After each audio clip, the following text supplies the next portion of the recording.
ಅನಂತ ಭಕ್ತಿ ಶಿರಸ್ರಾಷ್ಟಾಂಗ ನಮಸ್ಕಾರಗಳನ್ನು ಸಮರ್ಪಿಸಿ, ಪರಮ ಪೂಜ್ಯರು, ಪ್ರಾತಸ್ಮರಣೀಯರು, ನಡೆದಾಡುವ ಮಾತನಾಡುವ ದೇವರು, ತ್ರಿವಿಧ ದಾಸೋಹ ಮೂರ್ತಿಗಳು, ಸ್ಥಿತಪ್ರಜ್ಞರು, ಜೀವನ್ಮುಕ್ತರು, ಡಾಕ್ಟರ್ ಜಗದ್ಗುರು ಅಪ್ಪಂಗಳವರ ಅಡಿದಾವರೆಗಳಲ್ಲಿ ಅನಂತ ಭಕ್ತಿ ಶಿರಸ್ರಾಷ್ಟಾಂಗ ನಮಸ್ಕಾರಗಳನ್ನು ಸಮರ್ಪಿಸಿ, ಶ್ರೀಮನ್ನಿರಂಜನ ಪ್ರಣವ ಸ್ವರೂಪಿಗಳಾದ ಪೂಜ್ಯ ಶ್ರೀಗಳ ಚರಣಾರವಿಂದಕ್ಕೂ ನಮಸ್ಕರಿಸಿ, ವಿದ್ಯಾನಂದ ಅಪ್ಪಾಜಿಯವರ ಅಡಿದಾವರೆಗಳಲ್ಲಿ ನಮಸ್ಕರಿಸಿ, ಸಮಸ್ತ ಮಹಾಪೂಜ್ಯರ ಚರಣಾರವಿಂದಕ್ಕೂ ನಮಸ್ಕರಿಸುತ್ತಾ, ಶಿವಸ್ವರೂಪಿಗಳೇ, ತಮ್ಮೆಲ್ಲರಲ್ಲಿ ಶರಣು ಶರಣಾರ್ಥಿಗಳು. ಜೀವನ್ಮುಕ್ತರಿದ್ದ ದೇಶ ನಿರುಪದ್ರವವಾಗಿರುವುದಲ್ಲದೆ ಶಿಷ್ಯರು, ಭಕ್ತರು, ಉದಾಸೀನರು, ಪಾಪಿಗಳೆಂಬ ನಾಲ್ಕು ತೆರನಾದ ಜನಾಂಗಗಳನ್ನು ಉದ್ಧಾರ ಮಕ್ಕು ಅಂತ. ಒಬ್ಬ ಜೀವನ್ಮುಕ್ತ ಇದ್ದ ದೇಶ ಹೆಂಗಿರ್ತೈತಿ ಅಂದ್ರೆ ನಿರುಪದ್ರವವಾಗಿರ್ತಾ ಇದೆ. ಯಾವ ಪರಮ ಜೀವನ್ಮುಕ್ತ ನೀನೊಲೆದು ಪಾದವ ನಿಟ್ಟ ನೆಲವೇ ಸುಕ್ಷೇತ್ರ, ಜಲವೇ ಪಾವನ ತೀರ್ಥ, ಸುಲಭ ಶ್ರೀ ಗುರುವೇ ಕೃಪೆಯ. ಒಬ್ಬ ಬ್ರಹ್ಮಜ್ಞಾನಿ ಜೀವನ್ಮುಕ್ತ ಎಲ್ಲಿ ಪಾದ ಇಡ್ತಾನ ಆ ನೆಲ ಏನಾಗ್ತದೆ ಅಂದರೆ ನೆಲ ಆಗಿರೋದಿಲ್ಲ, ಅದು ಸುಕ್ಷೇತ್ರ ಆಗ್ತೈತಿ.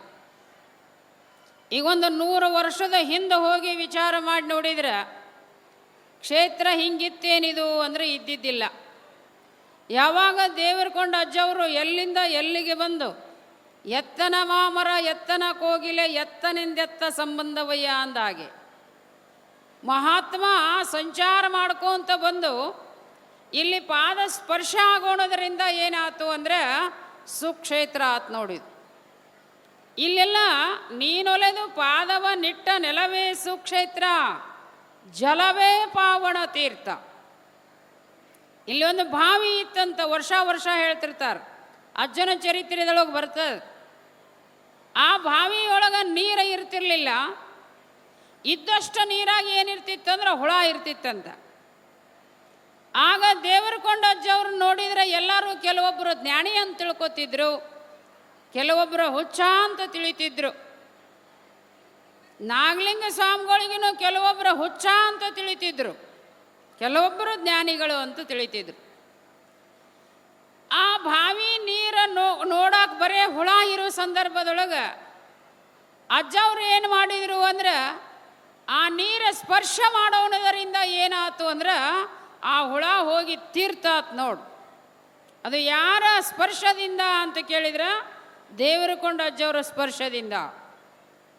ನೆಲವೇ ಸುಕ್ಷೇತ್ರ, ಜಲವೇ ಪಾವನ ತೀರ್ಥ.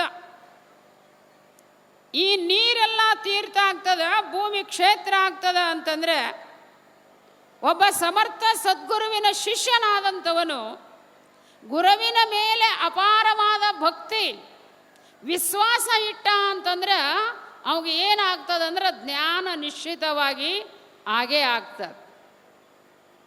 ಇನ್ನೊಬ್ಬ ಭಕ್ತನಾದಂಥವನು ಗುರುವಿನನ್ನು ಕೊಂಡಾಡಿ ಹಾಡಿ ಹಾರೈಸಿದ ಅಂದರೆ ಅವಾಗೇನಾಕೈತಿ ಅಂತಂದ್ರೆ ಪುಣ್ಯಾತಿಶಯಮಂ.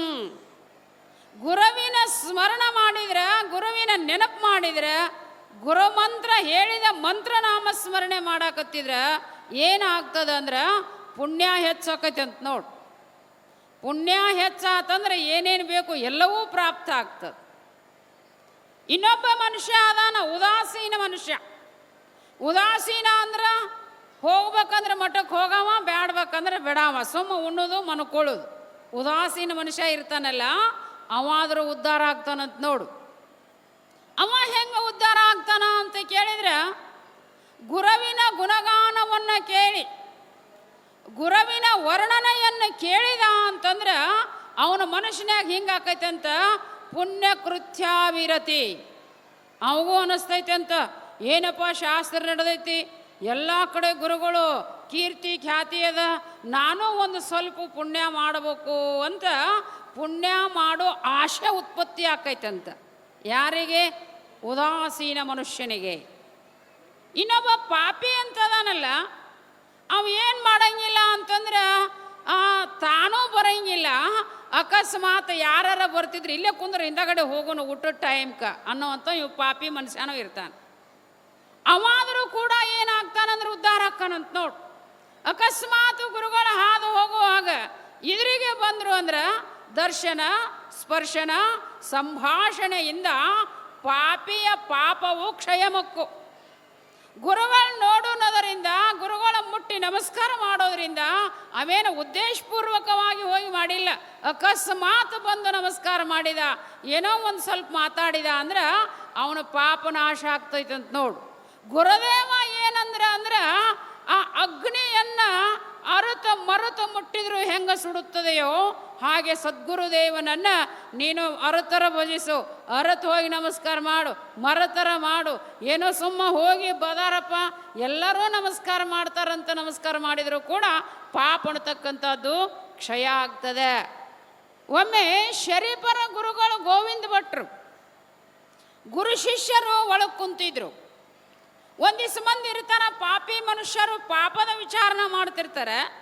ಅವ್ರಂದ್ರಂತೆ ಹೋಗಿ ಅಜ್ಜನ ಕೇಳೋನು, ನಾಳೇನ ಹುಣ್ಣಿಮೆನೇನು ಅಮಾವಾಸ್ಯೆ ಅಂತ ಕೇಳೋನು ಅಂದ್ರಂತ ನೋಡಿ. ಆಗ ಆನಂದದೊಳಗಿದ್ದಂಥ ಗುರು ಗೋವಿಂದ ಭಟ್ರಂದ್ರಂತ ಮರುದಿನ ಹೊಂಟ್ರ ಅಮಾವಾಸ್ಯೆ ಇತ್ತು, ಅಮಾವಾಸ್ಯೆ ಅನ್ನೋದು ಬಿಟ್ಟು ನಾಳೆ ಹುಣ್ಣಿಮೆ ಆಯ್ತು ಅಂತ ಹೇಳು ಅಂದ್ರಂತ. ಇವರು ನಕ್ಕೊಂತ ಹೊಂಟ್ರ ಊರಾಗ ನೋಡೋನು ಅಜ್ಜನ್ ತಿಳಿತದೆ. ನಾಳೆ ಹೊಂಟ್ರೆ ಏನದ ಅಮಾವಾಸ್ಯೆ ಅದ, ಹುಣ್ಣಿ ಅಂದಾರ ಅಂದ್ರೆ ನೋಡೋನು. ಇಲ್ಲಿಕಂದ್ರೆ ಅದು ಹುಣ್ಣಿಮೆ ಆಗಲಿಲ್ಲ ಅಂದ್ರೆ ಈ ಸ್ವಾಮಿಗಳು ಬಾಯಿ ಬರೋಬರಿಲ್ಲ ಅಂತ ಹೇಳ್ಕೊಂತ ಅಡ್ಡಾಡೋನು ಅಂದಾಗ ಆಗ ಆ ಶರೀಫ ಇದ್ದಲ್ಲ, ನಾ ಏನು ಹೇಳಿನಿ ಅಂದ್ರಂತ.